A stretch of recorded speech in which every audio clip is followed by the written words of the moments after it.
So hi guys, my name is Nachiketa. Welcome back to another video. In this video, I'm going to show you something very amazing. I'm going to show you how to build an image classification web application using Teachable Machine.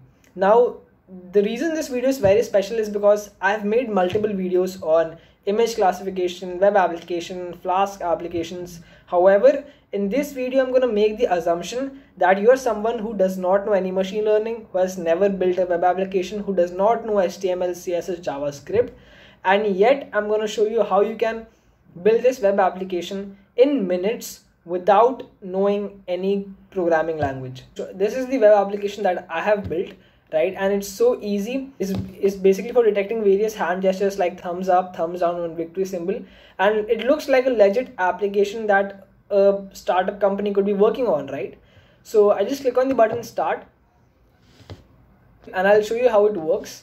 So this basically gives probabilities of the three gestures that I'm going to show, right? So if I'm showing the victory symbol, it says that the probability of victory is 1, the rest are 0. Now if I show the thumbs down symbol, it shows that it's probably a thumbs down. And when I change it to thumbs up, it shows that the probability of thumbs up is 0.99 and the probabilities of the other gestures are adjusted accordingly.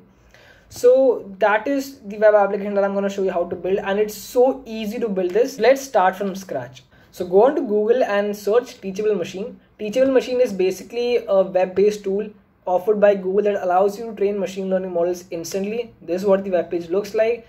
So it can do image classification, audio classification, and different pose detection as well. So let me show you how it works. Let me click on image project, and this is so simple. You just have to record images from your web application. There are two classes right now. So let's name one class as thumbs up.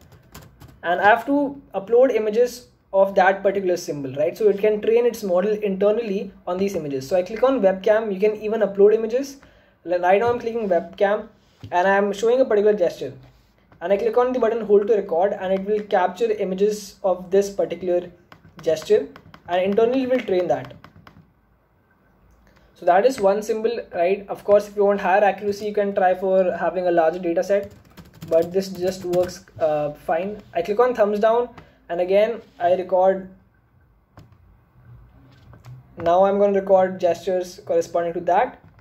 Once that's done, I add another class 3, and I'll name it as victory symbol. You can do this for any image classification, right? You can do say smile detection or emotion detection. You can train and classify on pen versus bottle, anything you want. So I click on the webcam option and I show the victory symbol and I click on record. Let's say I want to do 60 images. I try to keep it a balanced data set, so almost equal images from each data set. And now I click on train model. So internally it will take all these images and provide that to a CNN based model. You don't have to worry about that. It's basically training on your images and it's just going to give you the train model that you can directly use. So it will probably take 10 seconds to train the model, more so if you have more classes and more images. Okay, so once the model has been trained, you can preview it over here. Right now you can test whether it's working fine, if it's working well for different symbols.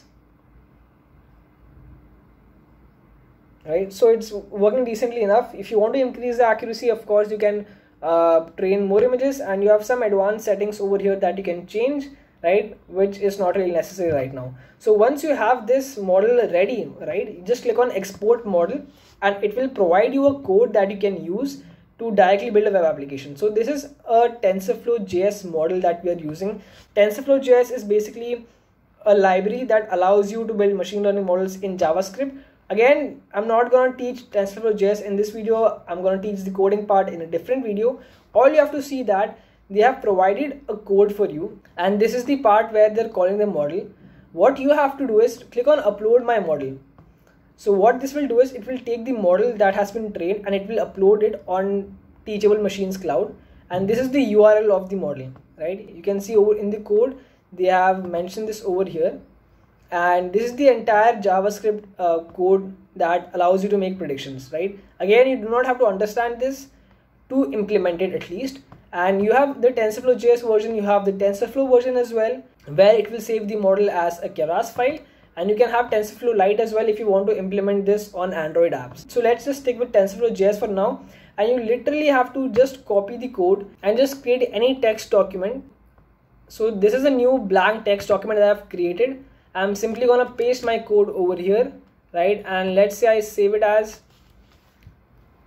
TensorFlow.js.html, and when I save it and when I run this application now, it will run on my browser, right? There's no server over here. The entire code is being executed on the client side.